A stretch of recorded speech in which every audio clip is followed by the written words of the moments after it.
Good morning, everybody. My name is Tiffany DuBois-Morales. I am the lovely creator and your host for Tiffany's Community Spotlight.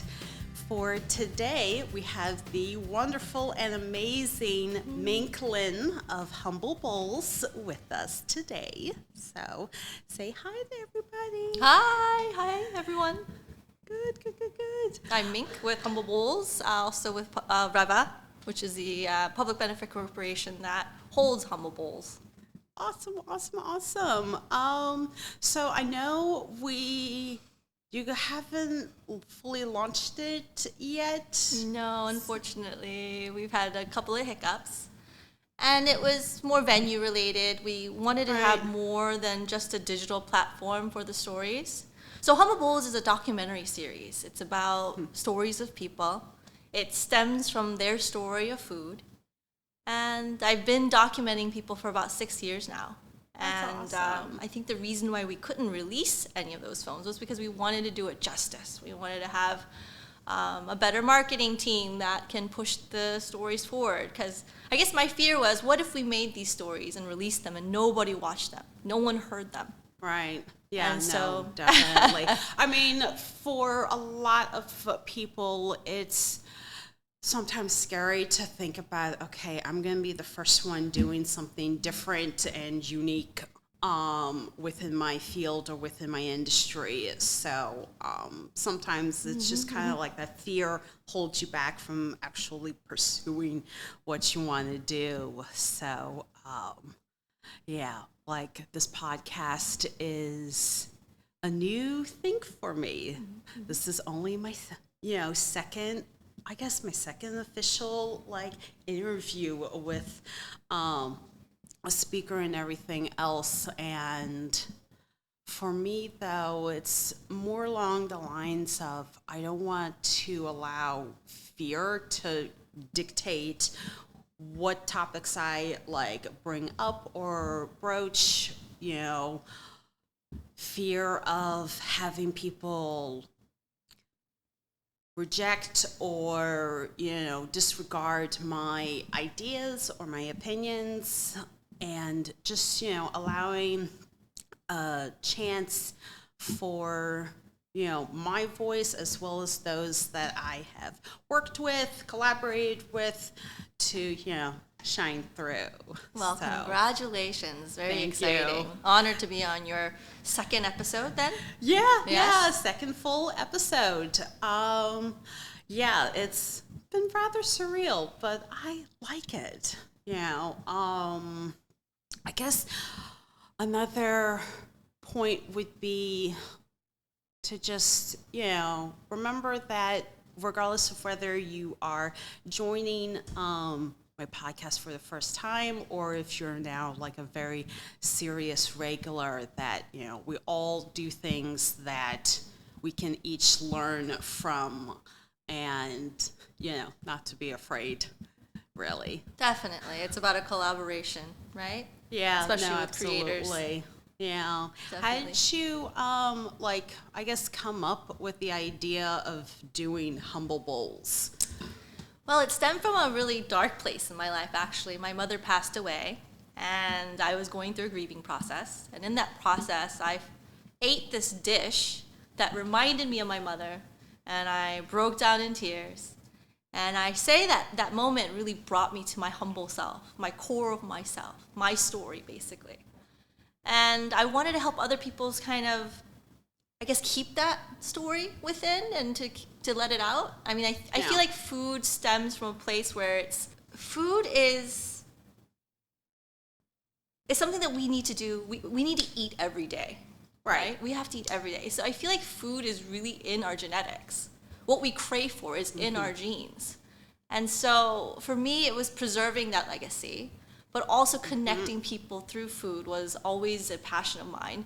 So what I decided to do is interview people about their stories of food. It was a very basic principle of, I want to know about people's humble bowls. But what it ended up being was people were telling their deepest, darkest secrets and their fears and their dreams and their aspirations and dreams that did not fulfill was a lot of the stories. A lot of stories came back to a dream that wasn't fulfilled. right? People were working and doing all these other things to make life happen, but at the end all, they weren't pursuing their dreams or pursuing their story, I guess, their passions. Yeah, no, definitely.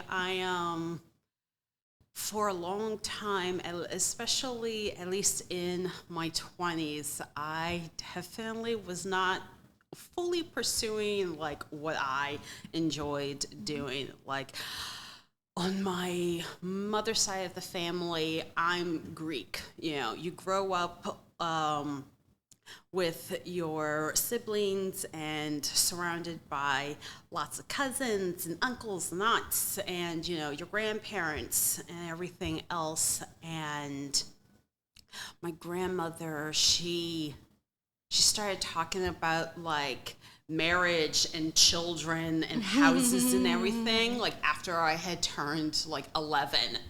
And it's like, yeah, I love you, but I don't know if I want to get married and have children and, you know, be reliant on my husband to make the living and, you know, do all of the work and grow up in the same like vein of, you know, marry a nice Greek boy, have lots of children, you know, and, you know, move to Greece once, you know, you're retired and everything else. I mean, I am going to be moving to Greece, but no children and no, you know, just breadwinner of a husband and everything else. So I think, at least for a lot of people, it's just kind of a matter of figuring out what works for you and then just allowing yourself that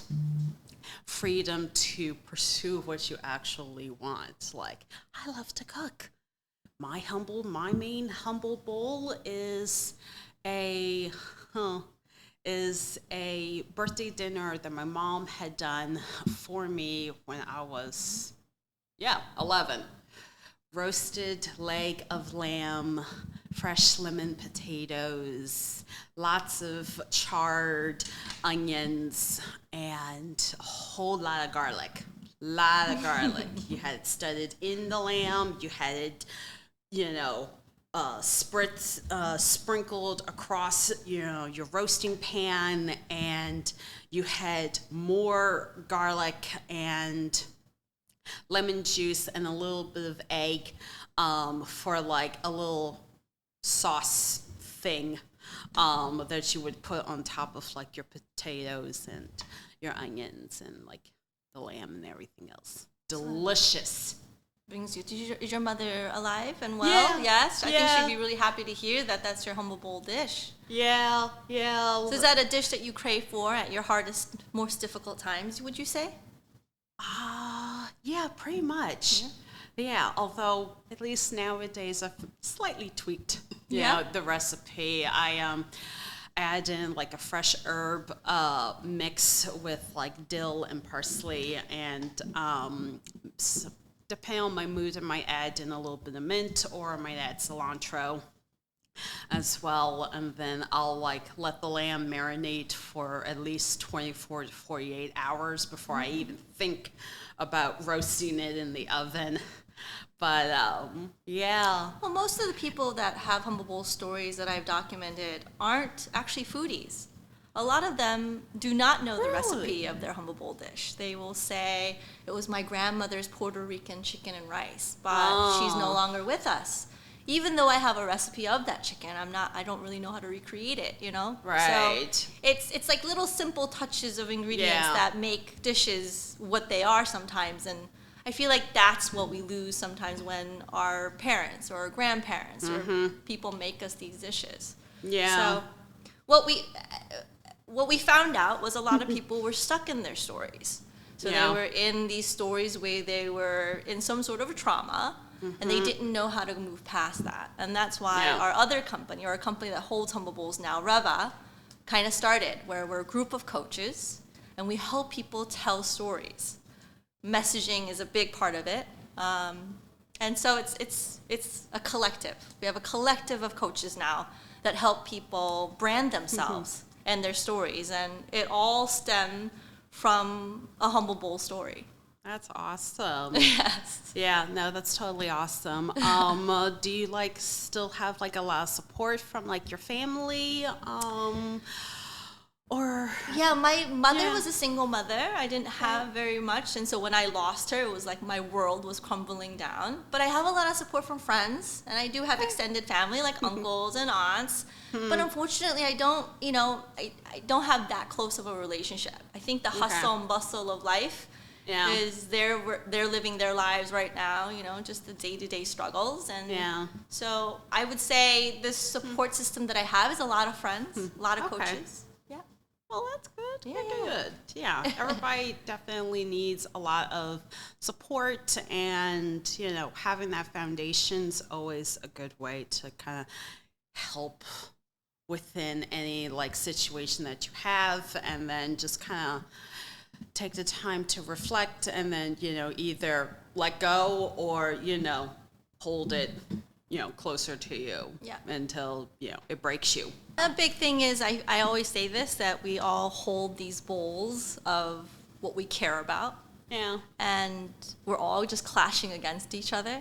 And if we can figure out to help one another in that process, that's what Reva is about. It's about the revolution within you that's going to cause a revolution with everyone else. And that's why Reva was born. The Humble Bowl story just goes to the core of what you hold dear.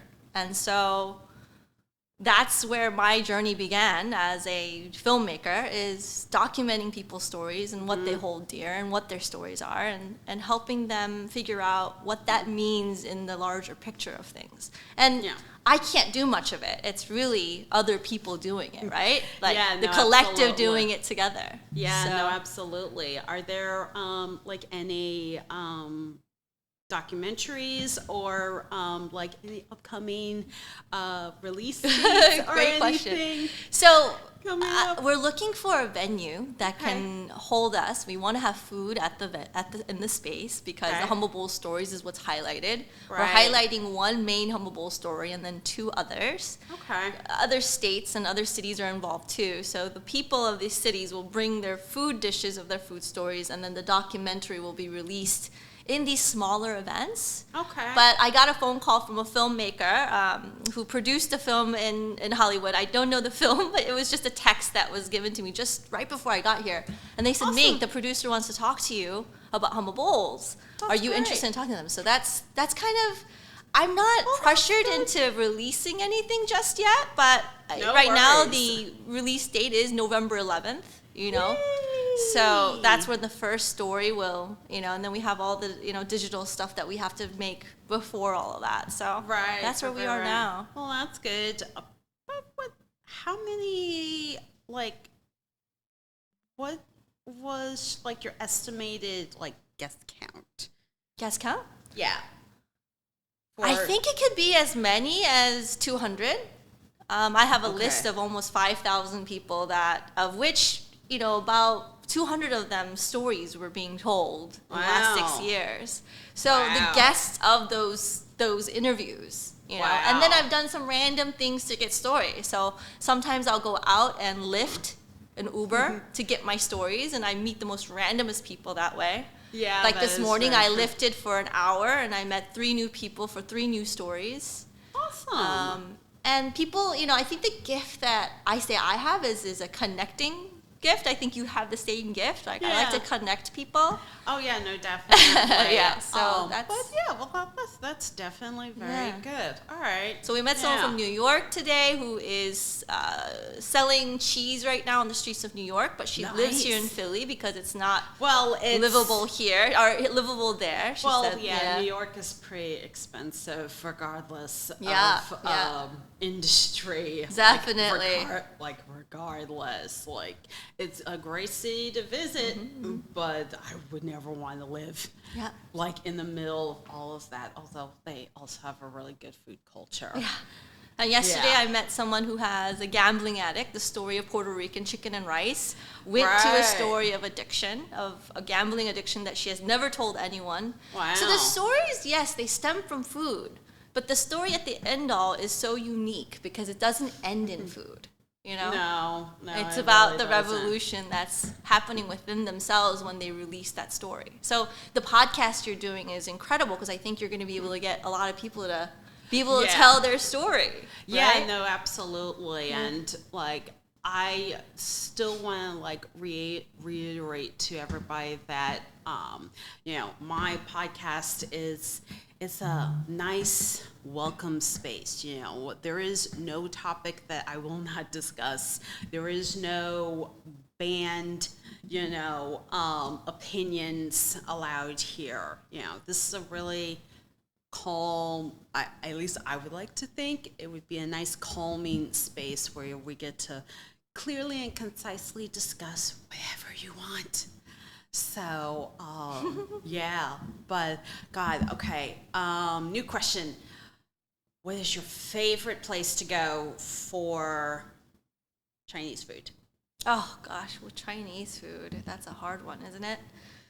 For Chinese food, I mean, I think Philly has a really good, authentic Chinese food scene. I would say the Americanized Chinese isn't as great here because, living in some of the suburbs and stuff, some of the suburbs have great Americanized Chinese food. Yeah. But one of my favorites has to be spicy. They do their hand-cut noodles, thin and thick, and they make it in-house.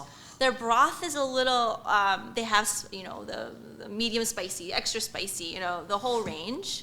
But they have these pickles, these mustard green pickles that they make in-house. Wow. And so the broth will come out. It's like a Sichuan chili spice. And it comes, you choose which noodle you want. When I go with Kim, she gets one and I get one, and then we split it. But the mustard greens is really what does it. So spicy has to be one of my favorite places. They used to be cash only.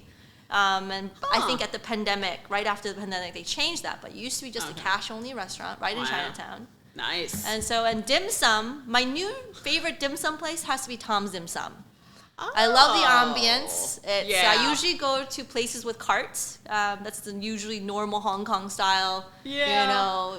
Everybody's Chinese. bringing them around, and you can have the option of stuff that are steamed or pan fried. Yeah, the whole 9 yards, right? Add custards and little sponge cakes, chicken feet, little fish. Yeah, but Tom's Dim Sum is, I think, one of my favorite dim sum places that I go to quite frequently now. There's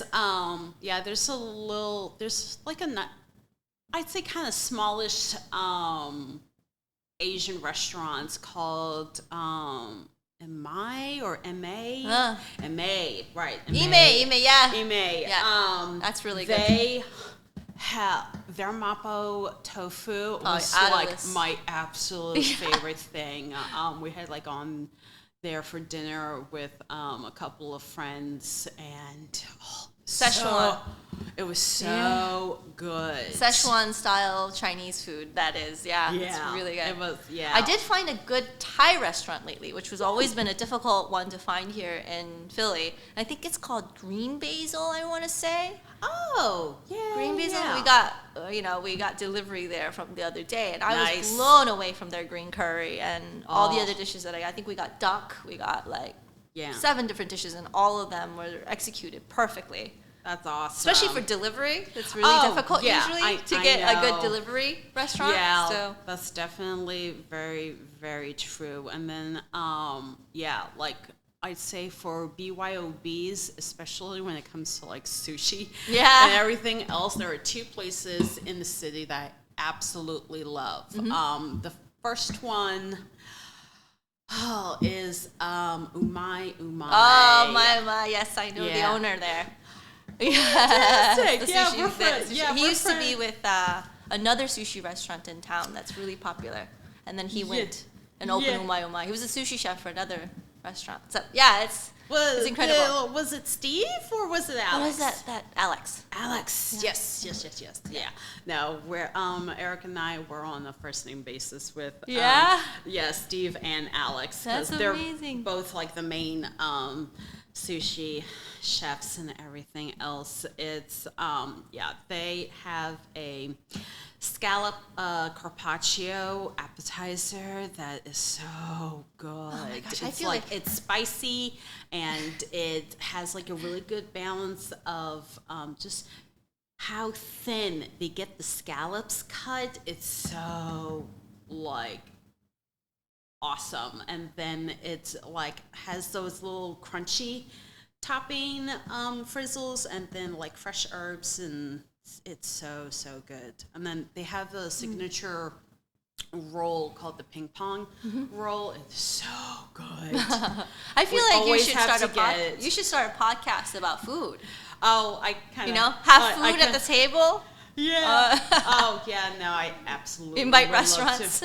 Yeah. No, actually, a friend of mine was just talking about, me doing a podcast and featuring like a variety of different restaurants and talking about like their food and everything else. Yeah. And it's like, ooh, yeah. Kind of like Check Please, the podcast version. Yeah, no, definitely. Although I will say that Tiffany's Community Spotlight you can find on YouTube in addition to Apple and Spotify and anywhere else that you stream your podcasts. So, yeah. But, yeah.